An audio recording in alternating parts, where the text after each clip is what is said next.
کل ایمان والے تمہارا مذاق اڑائیں گے، جنت کے اندر جا کے وہ ہنس کر مذاق اڑا کے اس بدلے کو چکا لیں گے۔ تیار رہو اس دن کے لیے، اپنی آخرت کو برباد مت کرو، دین اسلام کا مذاق مت اڑاؤ، صحابہ کو اور انبیاء کا مذاق مت اڑاؤ۔ یہ شروع سے یوں چلا آ رہا ہے، ہر دور کے اندر باطل کفتے اہل حق کا مذاق ہی اڑاتے آئی ہیں۔ ہر دور کے اندر طاغوتی طاقتیں اللہ کے نیک بندوں کا مذاق اڑاتی آئی ہیں، بلکہ اس سے ایک قدم اور آگے طاغوتی طاقتیں جو ہیں، ملحد قسم کے لوگ، بے دین قسم کے لوگ،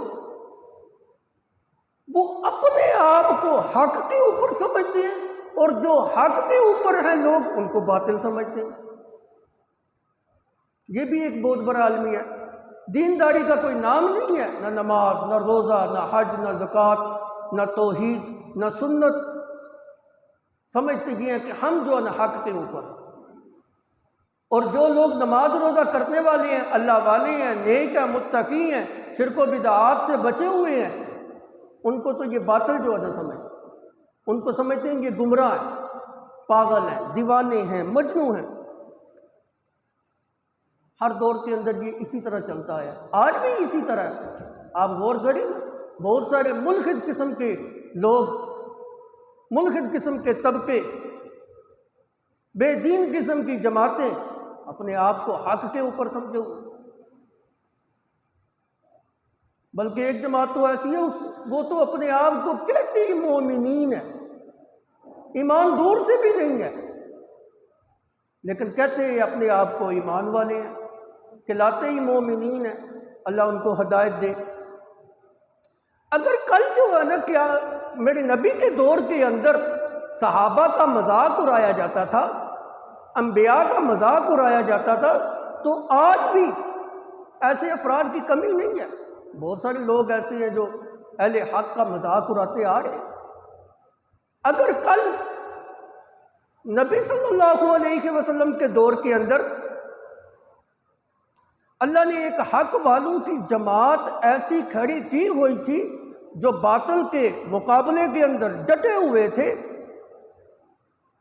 ان کی باطل چیزوں کی رد جو ہے نا وہ کیے جا رہے تھے، تو آج بھی اور ہر دور کے اندر بھی اللہ رب العزت نے کچھ افراد دیندار ایسے رکھے ہوئے ہیں جو دین کی محنت میں لگے ہوئے ہیں، اللہ کی توحید کو پھیلانے اور نبی صلی اللہ علیہ وسلم کی سنت کی ترویج اور تبلیغ کے اندر لگے ہوئے ہیں، اور شرک اور بدعات کا کلا کما کرنے کے اندر اپنی ساری توانائیاں اور طاقتیں صرف کر رہی ہیں۔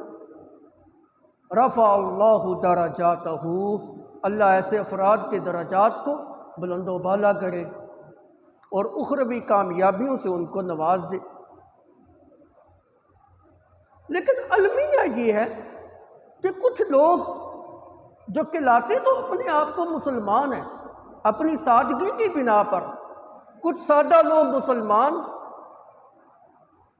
اپنی سادگی کی بنا پر، اپنی کم علمی کی بنا پر، اپنی کم عقلی کی بنیاد پر ایسے افراد کی محفل اور مجلس میں جس وقت آتے ہیں تو اپنے دین سے ہاتھ دھو بیٹھتے ہیں، اپنے دین کو خراب کر لیتے ہیں۔ یہ ایک بہت بڑا المیہ ہے۔ کیسے ان لوگوں سے بچا جا سکتا ہے جو بے دین قسم کے لوگ ہیں؟ ان سے بچنے کے لیے شریعت نے ہمیں ایک بڑا پیارا اصول دیا ہے، جس اصول کو اللہ رب العزت نے قرآن مقدس کی اس آیت مقدسہ کے اندر بیان کیا ہے۔ وہ اصول آپ کو بنانا چاہتا ہوں۔ وہ اصول یہ ہے کہ بے دین جو لوگ ہیں، ملحد قسم کے جو لوگ ہیں، شریعت کو نقصان پہنچانے والے جو لوگ ہیں، اللہ نے کہا کہ ان کی محفل اور مجلس کے اندر بیٹھنے تک کی تمہیں اجازت نہیں۔ ان کی محفل میں مت جاؤ، ان کی مجلس میں مت بیٹھو۔ یہ میں اپنی طرف سے بات نہیں کر رہا، قرآن پاک کی اس آیت مقدسہ میں یہی حکم ہمیں بتایا گیا۔ اللہ نے فرمایا قد نزل علیکم فی الکتاب، اللہ رب العزت نے قرآن مقدس کے اندر تمہارے لیے یہ حکم بیان کر دیا ہے، نازل کر دیا ہے، ان اذا سمعتم آیات اللہ یکفر بها ویستہزأ بها، جب بھی تم اللہ کی آیات کا انکار کرنے والے لوگوں سے اس کی آیات کا انکار کرتے ہوئے دیکھو، وَيُسْتَحْزَوْا بِهَا، اور اللہ کی آیات کا استہزاء اور ٹھٹھا بناتے ہوئے لوگوں کو دیکھو، میں اللہ تمہیں حکم دے رہا ہوں فَلَا تَقُعُدُوا مَعَهُمْ فَلَا تَقُعُدُوا مَعَهُمْ، تم ان کے ساتھ بیٹھو بھی مت، ان کی محفل اور نشست کے اندر تمہیں بیٹھنے کی بھی اجازت نہیں ہے، حَتَّى يَخُوضُوا فِي حَدِيثٍ غَيْرِهِ، ہاں جب تک وہ کسی اور کام کے اندر دوسری باتوں کے اندر مشغول نہیں ہو جاتے پھر تم ان کے ساتھ بیٹھ سکتے ہو۔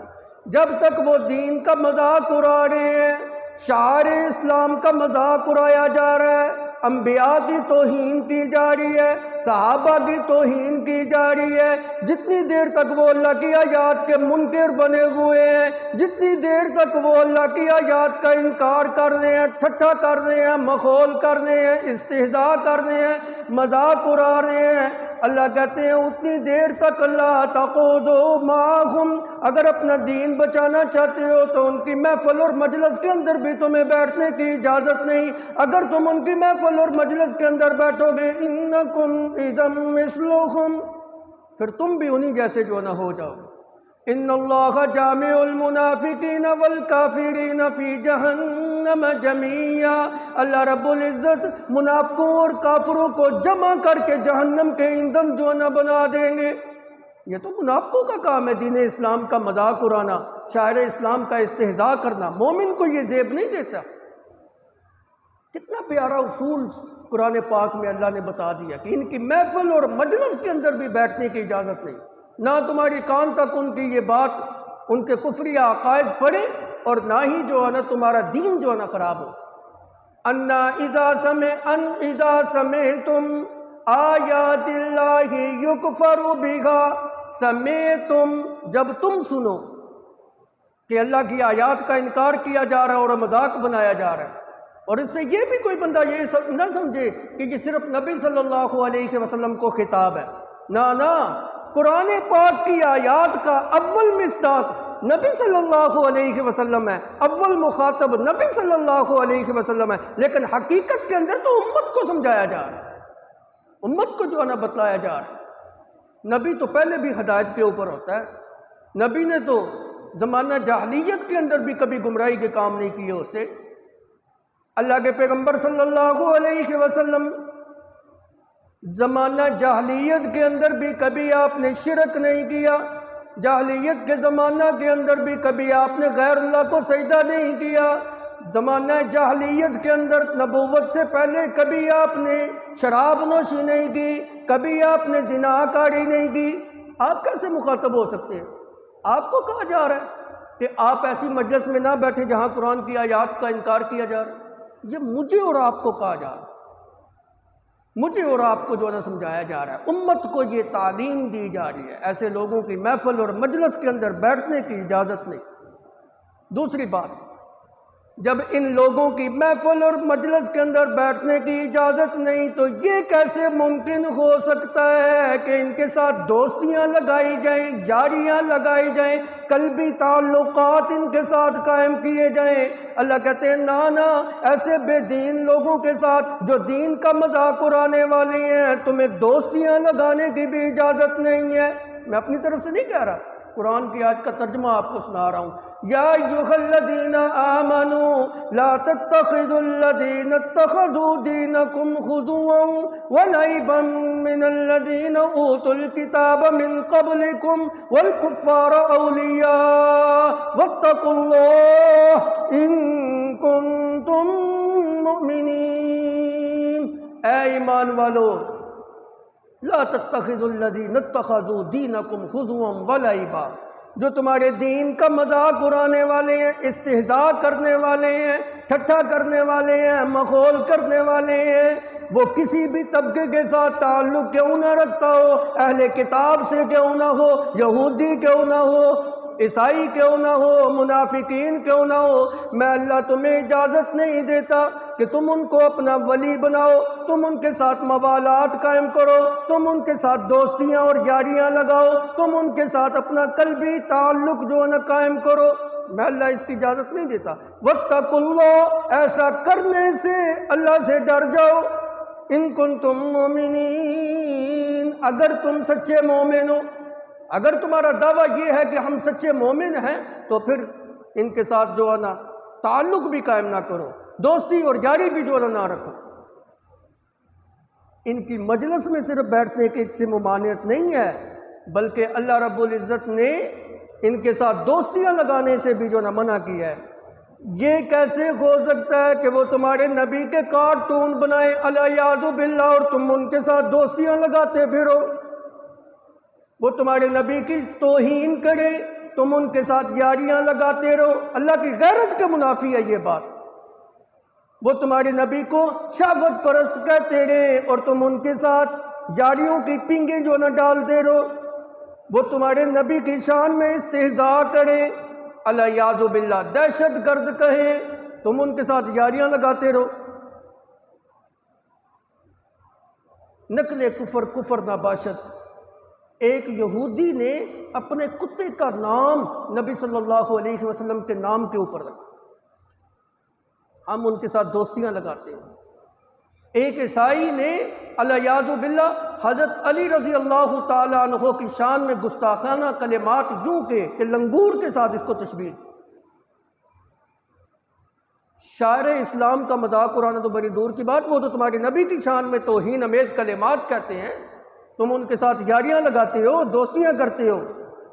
وہ انبیاء اور صحابہ کا استہزاء کرے، تم ان کے ساتھ یاریاں لگاؤ، دوستیاں قائم کرو۔ اللہ کی غیرت گوارا نہیں کرتی، اللہ اس بات کو برداشت نہیں کرتے، اس لیے قانون بنا دیا لا تقعدوا معهم۔ جس محفل کے اندر، جس مجلس کے اندر، جس نشست کے اندر قرآن کی آیات کا انکار کیا جا رہا ہو، قرآن کی آیات کا استہزاء کیا جا رہا ہو، شاعر اسلام کا استہزاء کیا جا رہا ہو، فلا تقعدوا معهم۔ اللہ نے قانون بنا دیا، اور کتنا خوبصورت قانون ہے۔ اذا سمعتم آیات اللہ یکفر بها ویستہزأ بها فلا تقعدوا معهم۔ علماء نے اس سے بڑے مسئلے جو ہے نا وہ بیان کیے۔ پہلے نمبر پہ علماء نے یہ مسئلہ بیان کیا، جس مجلس کے اندر شرک کی تعلیمات ہو، جس محفل کے اندر شرک کی تبلیغ ہو، شرک کی تعلیم دی جا رہی ہو، شرکیہ کلمات کہے جا رہے ہوں، شرک کے اوپر مبنی نعتیں پڑھی جا رہی ہوں، فلا تقعدوا معهم، وہاں پر بھی مت بیٹھو، وہاں پر بھی بیٹھنے کی اجازت جو ہے شریعت نہیں دیتی۔ یہ بھی تو مذاق ہی ہے نا شریعت کے ساتھ، کہ اللہ کے ساتھ کسی کو شریک کیا جائے، شرک کی تعلیم دی جائے، اور وہ بھی مساجد کے اندر۔ اور جو ان کی مجلسیں ہوتی ہیں اس میں ہوتا کیا ہے؟ تعلیم ہی یہاں سے شروع ہوتی ہے، نعرہ ہی یہاں سے لگتا ہے، علی مشکل کشا۔ صحابہ کو وہاں پہ گالیاں دی جاتی ہیں، ازواج مطہرات کو گالیاں نکالی جاتی ہیں، حضرت ابو بکر، حضرت عمر فاروق، حضرت عثمان غنی، ان کو غاصب کہا جاتا ہے۔ ان کی مجالس میں بیٹھنے کی کہاں اجازت ہو سکتی ہے؟ بے دینی کے اوپر مبنی جو ہے نا محفلیں۔ فلا تقعدوا معهم، لیکن ہمارے دوست ماشاءاللہ ان کے کیا ہی کہنے، نام کے سنی ہوتے ہیں، ان کی مجالس تو ایک طرف رہی، وہ تو جناب یہود کی مجالس میں بھی چلے جاتے ہیں، عیسائیوں کی مجالس میں بھی چلے جاتے ہیں۔ آپ جا کے دیکھ لیں، کرسمس کا ڈے جب ہوتا ہے، سارے اندر سنی جو نا داخل ہوئے ہوتے ہیں گرجوں کے اندر، کیک بھی ان کے ساتھ مل کے کھاتے ہیں اور لڑکیوں کے ساتھ عیاشیاں بھی کرتے ہیں۔ وہ تو چاہتے ہی ہیں، وہ تو عورتیں پیش کرتے ہیں تم کو گمراہ کرنے کے لیے، آؤ تمہارے اوپر پیسہ بھی خرچ کریں گے، کھانا بھی تمہیں خوبصورت کھلائیں گے، خوبصورت عورت بھی پیش کریں گے تمہیں گمراہ کرنے کے لیے۔ کتنا پیارا قانون ہے۔ جس محفل اور مجلس کے اندر شریعت کا مذاق اڑایا جا رہا ہو فلا تقعدوا معهم، نہیں تو انکم اذا مثلہم، تمہارا حال بھی وہی ہوگا جو ان کا حال ہے۔ جس محفل اور مجلس کے اندر قوالیاں پڑھی جا رہی ہوں، قوالیوں کے اندر کیا ہوتا ہے؟ میوزک ہوتا ہے، سرنگی ہوتی ہے، آلات سرنگی ہوتی ہے، اس میوزک کے ساتھ قوالیاں جو ہے نا وہ پڑھی جا رہی ہیں، اور قوالیوں کے اندر بعض اوقات ہم نے دیکھا ہے کہ وہ قرآن کی آیات بھی پڑھتے ہیں، ذکر اذکار سبحان اللہ الحمدللہ اس طرح کے الفاظ بھی پڑھتے ہیں۔ کتنا ہی خوبصورت کلمات کیوں نہ پڑھے جا رہے ہوں، کتنے ہی اچھے کلمات کیوں نہ ادا کیے جا رہے ہوں، جس وقت قرآن کی آیت کے ساتھ آلات سرنگی جو ہے نا وہ آ جائے، باجا گاجا آ جائے، میوزک آ جائے، تو ایسا کرنا تو حرام ہے۔ اللہ کے پیغمبر صلی اللہ علیہ وسلم تو آلات سرنگی کو توڑنے کے لیے آئے تھے، میوزک کو توڑنے کے لیے آئے تھے، ختم کرنے کے لیے آئے تھے۔ ہم ان محفلوں کے اندر جاتے ہیں جہاں پہ جو ہے نا باجے گاجے ہوتے ہیں، قوالیاں ہوتی ہیں، جس محفل کے اندر ڈانس ہو، جس محفل کے اندر ناچ گانا ہو، اللہ کا قرآن کیا کہتا ہے؟ یہ شعائر اسلام کا مذاق ہے نا۔ اذا سمعتم آیات اللہ یکفر بها ویستہزأ بها فلا تقعدوا معهم، وہاں پہ بیٹھنے کی بھی اجازت نہیں، وہاں سے اٹھ کے چلے جاؤ، کیونکہ ان کی مجلسوں کے اندر شریعت کے خلاف جو ہے نا وہ کام ہو رہا ہے، اور انبیاء کی توہین کرنا اور صحابہ کی توہین کرنا اور ازواج مطہرات کی توہین کرنا، جس مجلس کے اندر یہ ہو وہاں پر بھی بیٹھنے کی اجازت نہیں۔ جس طرح مساجد شعائر اللہ ہے، جس طرح بیت اللہ شعائر اللہ ہے، جس طرح صفا اور مروہ شعائر اللہ ہے، سب سے بڑا شعائر اللہ تو مومن ہے، جس کی عزت اور توقیر میرے نبی صلی اللہ علیہ وسلم نے بیت اللہ سے بھی زیادہ کی، اور مومنوں سے کے اندر بھی سب سے زیادہ اونچے اور مقام والے، مرتبے والے، شان والے، عظمت والے انبیاء کی ذات ہے، انبیاء کے بعد صحابہ کی ذات ہے، ازواج مطہرات کی ذات ہے، اہل بیت کی ذات ہے۔ جس وقت ان کی شان کے اندر گستاخانہ کلمات جس محفل اور مجلس کے اندر ہوں تو شاعر اللہ کی توہین ہے، دین کا مذاق اڑایا جا رہا ہے، وہاں پہ بیٹھنے کی کیسے اجازت ہو سکتی ہے؟ فلا تقعدوا معهم۔ اسی طرح ہمارے یہ جو بیاہ شادی کے موقع کے اوپر مہندی کی رسمیں ہیں، ڈول باجا ہے، ناچ گانا ہے، ڈانس پارٹیاں ہیں، رقص و سرور کی محفلیں ہیں، اس کے اندر کس طرح ہم جو نا شریک ہوتے ہیں۔ علماء نے یہ مسئلہ لکھا ہے کہ جس شادی اور بیاہ کے موقع کے اوپر میوزک ہو، بینڈ ہو، باجا ہو، ڈول ہو، آلات سرنگی ہو، اس محفل کے اندر کسی مومن کو زیب نہیں دیتا کہ اس مجلس کے اندر شرکت کرے، اور بالخصوص علماء کو، کیونکہ یہ مقتدا لوگ ہیں، ان کو دیکھ کے عوام نے مثالیں پکڑنی ہوتی ہیں۔ یہ علماء جو ہیں یہ عوام کے لیے مثال ہیں، شریعت نے ان کو تو قطعاً اجازت نہیں دی ایسے نکاح، حالانکہ نکاح جو ہے یہ مسنون ہے، سنت ہے نبی صلی اللہ علیہ وسلم کی، لیکن جس نکاح کی مجلس اور محفل کے اندر شریعت کے خلاف کام ہو رہا ہو اس محفل کے اندر جانے کی بھی اجازت ہے، اور جس محفل اور مجلس کے اندر قرآن مقدس کی آیات کی تحریف ہو رہی ہو، اس کا غلط معنی بیان کیا جا رہا ہو، اسلاف کے منہج سے ہٹ کر معنی بیان کیا جا رہا ہو، نبی صلی اللہ علیہ وسلم کی حدیث سے ہٹ کر معنی بیان کیا جا رہا ہو، اجماع صحابہ اور سلف صالحین سے ہٹ کے جو ہے نا یہود کی طرز کے اوپر اس کے معنی بیان کیے جا رہے ہوں، علماء نے کہا کہ یہ بھی قرآن کی توہین کی جا رہی ہے، اس محفل اور مجلس کے اندر بھی شرکت نہ کی جائے۔ فَلَا تَقُعُدُوا مَعَهُمْ حَتَّى يَخُوضُوا فِي حَدِيثٍ غَيْرِهِ۔ امام ابو بکر جساس رحمۃ اللہ علیہ احکام القرآن کے اندر یہ بات ذکر کرتی ہے، جس محفل اور مجلس کے اندر شریعت کے خلاف کام ہو رہا ہو، نہی عن المنکر کا تقاضا یہ ہے کہ انسان اس کو اپنے ہاتھ سے روکے، من رأى منكم منكرا فليغيره بيده فإن لم يستطع فبلسانه فإن لم يستطع فبقلبه وذلك أضعف الإيمان او كما قال النبی صلی اللہ علیہ وسلم۔ سب سے اونچا ایمان تو یہ ہے کہ برائی کو تم ہاتھ سے روکو، اگر طاقت نہیں ہے زبان سے روکو، طاقت نہیں ہے تو کم سے کم دل کے اندر تو برا جانو۔ امام ابو بکر جساس رحمۃ اللہ علیہ احکام القرآن کے اندر یہ بات ذکر کرتے ہیں، ادنے سے ادنا درجہ یہ ہے کہ اس محفل سے اٹھ کے چلا جائے، اور یہ کمزور ترین ایمان ہے۔ اعلیٰ درجہ یہ ہے کہ اس برائی کو اپنے ہاتھ سے روکے۔ اور جن محفلوں کے اندر شریعت کے خلاف، سنت کے خلاف، تیجا، ساتواں، 10واں، برسی، 40واں، چونکہ یہ بھی عمل شریعت کے مخالف ہے، شاعر اسلام کا مذاق اڑایا جا رہا ہے، اس کو دین کا جز جو ہے نا وہ سمجھ کے یہ کام کیے جا رہے ہیں، لہٰذا ایسے مجالس کے اندر جہاں پہ ختم ہوں، تیجے ہوں، 10ویں ہوں، ان کے اندر شرکت کرنا بھی علماء نے لکھا غلط ہے اور حرام ہے۔ فلا تقعدوا معهم، وہاں پہ بیٹھنے کی بھی اجازت نہیں ہے۔ حتیٰ یخوضوا فی حدیث غیری، ہاں وہ اس کام کو چھوڑ کر کسی اور کام کے اندر، اور باتوں کے اندر اگر مشغول ہو جاتے ہیں، پھر تم ان کی محفل اور مجلس کے اندر بیٹھ جاتے ہو۔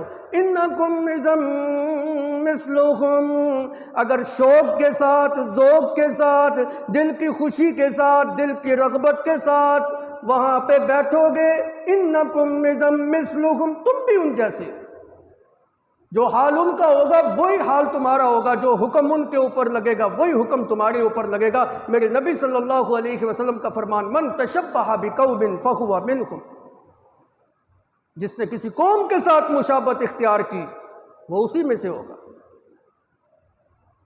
بے دینوں کی محفل کے اندر بیٹھو گے، بے دین بنو گے، مشرکین کی محفل کے اندر جاؤ گے، مشرک بنو گے، بدعتیوں کی محفل کے اندر جاؤ گے، بدعت کی طرف رغبت ہوگی، فاسقوں کی محفل کے اندر جاؤ گے، فاسق بنو گے، فاجروں کی محفل کے اندر جاؤ گے، فاجر بنو گے، گناہ گاروں کی مجلس کے اندر جاؤ گے، گناہ گار بنو گے، نیک لوگوں کی محفل کے اندر آؤ گے، نیک بنو گے، اچھے لوگوں کی صحبت کے اندر بیٹھو گے، اچھے لوگ بنو گے، برے کی صحبت میں بیٹھو گے برائی جو نہ آئے گی، اچھے آدمی کی صحبت میں بیٹھو گے تو اچھی جو نہ اچھائی آئے گی۔ قال النبی صلی اللہ علیہ وسلم، من کان یؤمن باللہ والیوم الآخر ولا یجلس علی مائدۃ یدار علیہا الخمر، من کان یؤمن باللہ والیوم الآخر، اے لوگو جو اللہ اور روز آخرت کے اوپر ایمان اور یقین رکھتا ہے، ولا یجلس علی مائدۃ، ایسے دسترخوان پر بھی مت بیٹھے، یدار علیہا الخمر، جس کے اوپر شراب کا دور چلتا ہو۔ لفظوں کی طرف توجہ کیجئے نا، اللہ کے پیغمبر صلی اللہ علیہ وسلم نے یوں نہیں فرمایا لا یشرب، شراب پیو مت، نہ یوں نہیں کہا، کیا کہا؟ لا یجلس، لا یجلس، اس مجلس کے اندر بیٹھنے کی بھی اجازت نہیں، پینا تو دور کی بات ہے، وہ تو ہر مسلمان سمجھتا ہے کہ شراب حرام ہے، میں نہیں پی سکتا، لیکن اگر کوئی بندہ جو ہے یہ سمجھ کے بیٹھ جائے میں کون سا شراب پی رہا ہوں جی، چلو بیٹھ جاتا ہوں کچھ دیر کے لیے، گپے اپنے دوستوں کے ساتھ لگا لیتا ہوں، اور دوست جو ہے نا شراب کا دور جو چل رہا ہے جی، اللہ کے پیغمبر صلی اللہ علیہ وسلم نے فرمایا لا یجلس علی مائدۃ یدار علیہا الخمر، بیٹھنے کی بھی اجازت نہیں ہے۔ وہی بات ہے قرآن پاک کا وہی حکم، کیوں؟ شریعت کا مذاق اڑایا جا رہا ہے، اللہ نے شراب کو حرام کیا، یہ حلال سمجھ کے پی گئے ہیں۔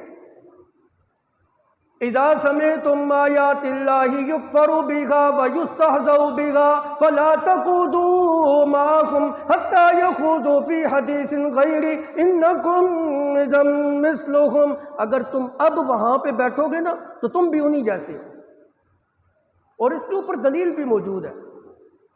عمر ثانی عمر بن عبدالعزیز رحمۃ اللہ علیہ کتنا نیک اور متقی اور پارسا خلیفہ تھے، ایک دفعہ چند شرابیوں کو حد شرب لگا رہے ہیں، شراب پینے کی جو حد ہے وہ لگا رہے ہیں، سزا کے طور پہ ان کو دردے مارے جا رہے ہیں، ان شرابیوں میں سے ایک آدمی ایسا بھی تھا جو نیک تھا، متقی تھا، پرہیزگار تھا، بلکہ اس دن روزے کے ساتھ تھا۔ عمر بن عبدالعزیز رحمۃ اللہ علیہ نے جس طرح دیگر شرابیوں کو دردے لگائے، اس بندے کو بھی دردے لگائے، نیک ہونے کے باوجود دردے لگائے، متقی ہونے کے باوجود دردے لگائے، شراب نہ پینے کے باوجود بھی دردے لگائے، روزہ رکھنے کے باوجود بھی دردے لگائے۔ کیوں؟ جو ان کی مجلس کے اندر بیٹھا ہوا، ان کی محفل کے اندر بیٹھا ہوا۔ انکم مثلہم، پھر تو تمہارے اوپر بھی وہی حکم لگے گا نا۔ ان کی محفل اور مجلس کے اندر بیٹھنا بھی گناہ ہے۔ عرض یہ کر رہا تھا، جس محفل اور مجلس کے اندر شریعت کا مذاق اڑایا جا رہا ہو وہاں پہ بیٹھنے کی اجازت نہیں۔ آگے اللہ نے وعید بھی سنائی، ان اللہ جامع المنافقین والکافرین فی جہنم جمیعا۔ اللہ رب العزت منافقوں اور کافروں کو جہنم کا ایندھن بنا دیں گے، جہنم کے اندر گرائیں گے، جہنم کے اندر جمع کریں گے۔ کیا مطلب؟ دین کا مذاق اڑانا یہ کسی مومن کو سزاوار نہیں، یہ مومن کو زیب نہیں دیتا۔ دین کا استہزاء کرنا اور مذاق اڑانا یہ منافقوں کا کام ہے یا کافروں کا کام ہے۔ جب تم بھی ان کے ساتھ بیٹھو گے، ان کی مجلس کے اندر بیٹھو گے، ان کی نشست کے اندر ان کے ساتھ کچھ گپیاں لگاؤ گے تو پھر تمہارے اوپر بھی وہی حکم لگے گا، من تشبہ بقوم فہو۔ آج کل ہم عام دیکھتے ہیں، مسلمان ہونے کے باوجود ہم دین کا مذاق اڑاتے ہیں، ہمارے سامنے لوگ دین کا مذاق اڑا رہے ہوتے ہیں، ہم کچھ بھی نہیں کرتے۔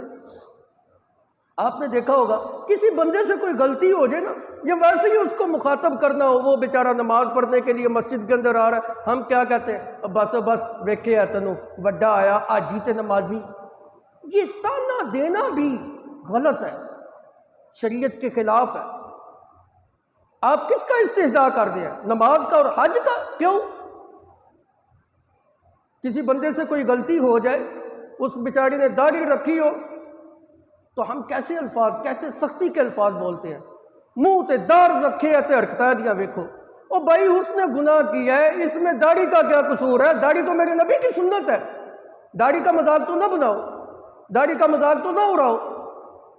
کسی بندے نے سنت کے مطابق نصف پنڈلی تک اپنی سلوار اور چادر جو ہے نا اوپر کی ہو تو ہم کیسے جو ہے نا اس کا مذاق اڑاتے ہیں۔ کبھی ہم جو ہے نا نماز کا مذاق اڑاتے ہیں، کبھی ہم جو ہے نا حج کا مذاق اڑاتے ہیں، کبھی ہم مسواک اور تسبیح کا مذاق اڑاتے ہیں، کبھی اونچے پائنچے کرنے والے کو ہم یہ تانا دیتے ہیں، وہ دیکھو وہابی جا رہا ہے۔ یہ مومنوں والی آتے ہیں، یہ مومنوں کے کام ہے۔ شاعر اسلام کا مذاق اڑانا کتنا بڑا جرم ہے۔ آئیے قرآن کی آپ کو ایک آیت سناتا ہوں، وَإِذَا نَادَيْتُم إِلَى الصَّلَاةِ اتَّخَذُوهَا خُضُوًا وَلَعِبًا ذَلِكَ بِأَنَّهُمْ قَوْمٌ لَا يَعْقِلُونَ۔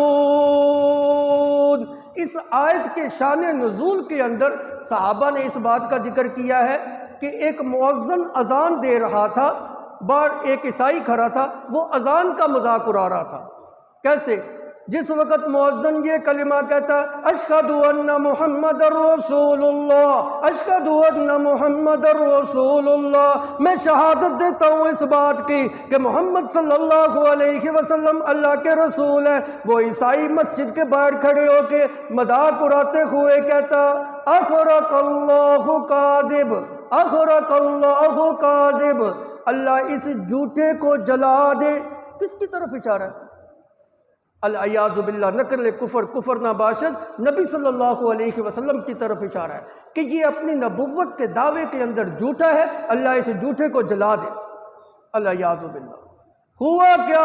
رات کو سویا ہوا ہے، بیوی بھی سوئی ہوئی ہے، خادم باہر سے آگ لے کے آتا ہے، اس آگ کی ایک چنگاری اٹھتی ہے، گھر کے سامان کے اوپر گرتی ہے، آگ برق اٹھتی ہے، گھر بھی گیا، سامان بھی جل گیا، عیسائی بھی جل گیا، بیوی بھی جل گئی، سارے کا سارا خاندان ختم ہو گیا۔ وہ جو میں نے بیان شروع کرتے ہوئے آیت پڑھی ہے، اس کو ذہن کے اندر رکھو۔ وَلَقَدِ اسْتُهْزِئَ بِرُسُلٍ مِّن قَبْلِكَ فَحَاقَ بِالَّذِينَ سَخِرُوا مِنْهُمْ مَا كَانُوا بِهِ يَسْتَهْزِئُونَ۔ میرا پیغمبر آپ کو پہلے پیغمبر نہیں کہ آپ کا مذاق اڑایا گیا، آپ سے پہلے بھی نبیوں کا مذاق اڑایا جاتا تھا۔ جس وقت کوئی قوم اپنے نبی کا مذاق اڑاتی تھی، ہم اسی چیز کو اس کے لیے وبال جان بنا دیتے تھے، عذاب کی صورت میں لے آتے تھے۔ اس نے نبی صلی اللہ علیہ وسلم کے لیے یہ بات زبان سے نکالی کہ اللہ اس کو جلا دے، اللہ اس جھوٹے کو جلا دے۔ اللہ نے اس کو آگ کے عذاب کے اندر ہی دنیا کے اندر مبتلا کر دیا۔ وَالْعَذَابُ الْآخِرَةِ أَكْبَرُ، آخرت کا عذاب تو بہت بڑا ہے، ابھی باقی ہے۔ دین کا مذاق اڑانے والوں کا یہ حال ہوتا ہے۔ پیارے پیغمبر صلی اللہ علیہ وسلم نے ایک صحابی کو ایک غیر مسلم کے پاس بھیجا، جاؤ اس کو دین اسلام کی اور اللہ کی توحید کی دعوت دو۔ وہ دعوت دینے کے لیے آیا، محمد رسول اللہ صلی اللہ علیہ وسلم کی جانب سے آیا ہوں، یہ شرک والے مذہب کو چھوڑ دو، اللہ کی توحید کو اپنا لو، اللہ کی طرف آ جاؤ۔ اچھا، کس اللہ کی طرف تم مجھے دعوت دیتے ہو؟ اچھا مجھے یہ بتاؤ، توہین دیکھیں اس کی، تمہارا جو رب ہے وہ کس چیز سے بنا ہوا ہے؟ لوہے کا بنا ہوا ہے، تانبے کا بنا ہوا ہے، سونے کا بنا ہوا ہے، چاندی کا بنا ہوا ہے، پیتل کا بنا ہوا ہے؟ وہ صحابی آ جاتا ہے، یا رسول اللہ صلی اللہ علیہ وسلم، اللہ کی شان میں اس نے یہ گستاخانہ کلمات اپنی زبان سے نکالے ہیں۔ اللہ کے پیغمبر صلی اللہ علیہ وسلم فرماتے ہیں دوبارہ جاؤ اس کو جا کے دعوت دو۔ صحابی دوبارہ آتا ہے، اس نے یہی کلمات دوبارہ کہہ دیے، دوبارہ آ کے اللہ کے پیغمبر صلی اللہ علیہ وسلم کو کہتا ہے، اللہ کے پیغمبر نے 12 بھیجا، جاؤ جا کے پھر جا کے دعوت دو۔ اب کی بار جب آیا، اس نے وہی کلمات کے، اللہ رب العزت نے آسمان کے اوپر دھوپ نکلی ہوئی تھی، ایک بدلی آ گئی، بدلی پھیل گئی، اس کے اندر سے بجلی کی کڑک نکلی، بجلی چمکنے لگی، اس بجلی کی کڑک نے اسی بندے کے اوپر آ کے اس کو پکڑ لیا، تباہ و برباد ہو گیا، ہلاک ہو گیا۔ وہ صحابی نبی صلی اللہ علیہ وسلم کو بتانے کے لیے آ رہا ہے، رستے کے اندر 2 صحابی مل جاتے ہیں، وہ پوچھتے ہیں اللہ نے اسلام کے دشمن کو نیست و نبود کر دیا، ہلاک ہو گیا، مر گیا، تباہ و برباد ہو گیا۔ اب یہ بندہ پریشان ہے، ان کو کس نے بتایا؟ بھائی تمہیں کیسے پتا چلا؟ بھائی ہمیں تو اللہ کے پیغمبر صلی اللہ علیہ وسلم نے بتایا۔ اس صحابی کے پہنچنے سے پہلے اللہ رب العزت نے بذریعہ وحی اپنے پیغمبر کو خوشخبری دے دی۔ يرسل الصواعق فيصيب بها من يشاء وهم يجادلون في الله وهو شديد المحال۔ یہ اسی موقع کے اوپر یہ آیت مقدسہ نازل ہوئی۔ اللہ آسمان کے اوپر کڑکتی ہوئی بجلیاں چھوڑتا ہے، پھر اپنے بندوں کو جس کے اوپر چاہتا ہے اس کو گرا کے ہلاک کر دیتا ہے۔ اور یہ لوگ وَهُمْ يُجَادِلُونَ فِي اللَّهِ اے فی توحید اللہ، اللہ کی توحید کے اندر جھگڑا کرتے، میری نبی کی دعوت کو قبول نہیں کرتے۔ دین کا مذاق اڑانے والا انسان دنیا میں بھی ذلیل و خوار ہوتا ہے، آخرت کے اندر بھی اس کی ذلت ہی ذلت۔ قرآن پاک کا ایک اور مقام دکھانا چاہتا ہوں، وَنَادَى أَصْحَابُ النَّارِ أَصْحَابَ الْجَنَّةِ أَنْ أَفِيضُوا عَلَيْنَا مِنَ الْمَاءِ أَوْ مِمَّا رَزَقَكُمُ اللَّهُ قَالُوا إِنَّ اللَّهَ حَرَّمَهُمَا عَلَى الْكَافِرِينَ الَّذِينَ اتَّخَذُوا دِينَهُمْ لَهْوًا وَلَعِبًا وَغَرَّتْهُمُ الْحَيَاةُ الدُّنْيَا فَالْيَوْمَ نَنْسَاهُمْ كَمَا نَسِيتُمْ لِقَاءَ يَوْمِهِمْ هَذَا وَمَا كَانُوا بِآيَاتِنَا يَجْحَدُونَ۔ جنتی جنت کے اندر چلے جائیں گے، جہنمی جہنم کے اندر چلے جائیں گے۔ جنتی جنت کی نعمتوں سے بہرہ ور ہو رہے ہیں، مزے کر رہے ہیں، انواع و اقسام کے پھل اور فروٹ اور کھانے ان کے سامنے پیش کیے جا رہے ہیں۔ دودھ کی نہریں ہیں، شراب کی نہریں ہیں، شہد کی نہریں ہیں، تازہ پانی کی ان کے لیے نہریں ہیں۔ اس کے مقابلے کے اندر جہنمی جہنم کے اندر ہیں۔ اللہ رب العزت پردے کو ہٹا کے جہنمیوں کو مزید ذلیل و خوار کرنے کے لیے جنت کے کچھ مناظر جو ہے نا ان کو دکھائے گا۔ دیکھو اپنی آنکھوں سے، دنیا کے اندر جن کا تم مذاق اڑایا کرتے تھے، آج اپنی آنکھوں سے دیکھ لو، یہ ہیں وہ مسلح جن کا تم مذاق اڑایا کرتے تھے، جن کے بارے میں تم یوں کہا کرتے وہ مسلح جا رہا ہے جی، وہ وہابی جا رہا ہے جی، وہ فلاں شخص جو ہے نا وہ جا رہا ہے۔ آج اپنی آنکھوں سے دیکھ لو، جس وقت وہ بندہ اپنی آنکھوں سے دیکھے گا یہ تو انواع و اقسام کے پھلوں سے لدے ہوئے موجے مار رہے ہیں، تو ان سے یوں جو نہ کہے گا ان افیدوا علینا من الماء، اور تھوڑا سا پانی مجھے بھی دے دو، اوپر سے نیچے گرا دو، افیدو پانی بہا دو۔ اس سے یہ بات بھی ثابت ہو گئی جنت اوپر ہے جہنم نیچے ہے۔ ان افیدوا علینا من الماء، ہمارے اوپر پانی تھوڑا سا انڈیل دو، بہا دو، او مما رزقکم اللہ، جو رزق تمہیں اللہ رب العزت نے دیا، جو پھل تمہیں اللہ رب العزت نے دیا، جو معقولات و مشروبات اللہ رب العزت نے تمہیں دی ہیں، ہمیں بھی ان میں سے کچھ دے دو۔ بڑی گرمی ہے جہنم کی، برداشت نہیں کی جا رہی، سخت پیاسے ہیں، کھانے کے لیے بھی کچھ نہیں مل رہا۔ جنتی کیا کہے گا؟ ان اللہ حرمہما علی الکافرین، اللہ رب العزت نے دونوں چیزوں کو، مشروبات کو بھی معقولات کو بھی تمہارے اوپر حرام قرار دے دیا۔ جہنم کے اندر یہ مزے تمہیں نہیں مل سکتے۔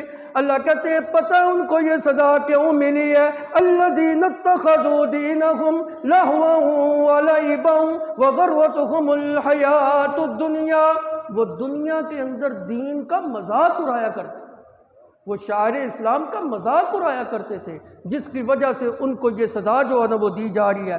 وغرتہم الحیات الدنیا، دنیا کی زندگی کے اندر ایسے سرمست ہو چکے تھے، دین کا ہوش ہی نہ رہا، اللہ کی توحید کا ہوش ہی نہ رہا، نبی کی سنت کی خبر ہی کوئی نہ رہی، بل مال مال مال، دولت، درم دینار، سونا چاندی، اسی کے پیچھے بھاگتے بھاگتے اپنی ساری زندگی جو ہے نا خراب کر دی، اللہ کو بھی بھول گئے، نبی کو بھی بھول گئے۔ اللہ کہتے ہیں فَالْيَوْمَ نَنْسَاهُمْ كَمَا نَسِيتُمْ لِقَاءَ يَوْمِكُمْ هَذَا، کل دنیا کے اندر تم مجھے بھول گئے تھے، آج جہنم کے اندر پھینک کے میں نے تمہیں بلا دیا۔ اللہ تو بھولنے سے پاک ہے نا، بلانے سے مطلب یہ ہے کہ اللہ ان کی طرف نظر رحمت کریں گے، رحمت کی نظر ان کی طرف کریں گے نہیں، دیکھیں گے نہیں، ان کے عذاب کو ہلکا کیا ہی نہیں جائے گا، جہنم سے ان کا چھٹکارا ہوگا ہی نہیں۔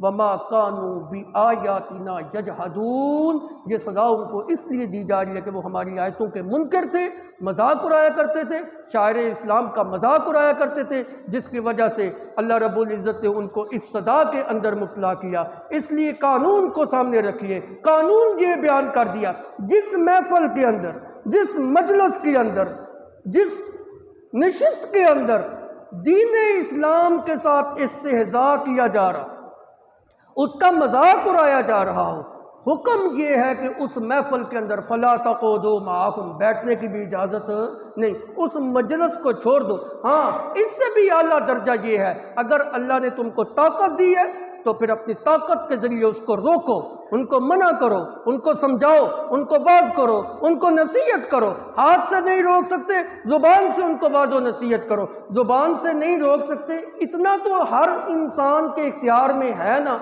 کہ اس مجلس سے اٹھ کے چلا جائے، اس محفل کو چھوڑ دے، اپنی ناراضگی کا اظہار تو کرے۔ اگر یہ بھی نہیں ہے تو اس کے ایمان کے اندر بھی شک اور شبہ ہے۔ اللہ عمل کی توفیق عطا فرمائے۔ یہ کل جو بارش آئی تھی، بارش تو اللہ کی رحمت ہوتی ہے، لیکن بسا اوقات زحمت بھی ہوتی ہے، عذاب کی صورت بھی اختیار کرتی ہے۔